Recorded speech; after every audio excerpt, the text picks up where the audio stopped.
দুঃখের পরে সুখ আসে, এই বাংলা প্রবাদটার ইংরেজি অনুবাদ কি হবে?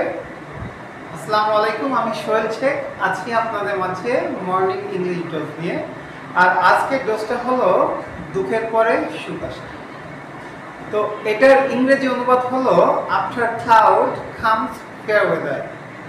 After cloud comes fair weather, দুঃখের পরে সুখ আসে।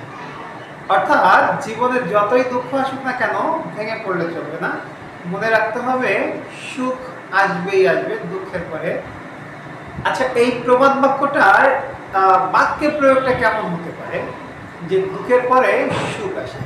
যেমন মনে করো যে তোমার কোনো এক বন্ধু পরীক্ষায় ফেল করেছে, তুমি তাকে বললা যে আরে মন ভাঙিস না, কষ্ট পাস না, মনে রাখিস দুঃখের পরে সুখ আসে। তো এই কথাটার ইংরেজি অনুবাদ কি? এটা হচ্ছে যে এমন হবে যে after the failure he was heart broken, I told her not to lose hope. You have to remember that after clouds come fair weather. তাহলে এই যে তুমি বন্ধুকে বললা মন ভাঙিস না, দুঃখের পরে সুখ আসবে, এই সম্পূর্ণ অংশটার ইংরেজি অনুবাদ এটা। তো আজ এই পর্যন্তই, সবাই ভালো থাকবে, আল্লাহ হাফেজ।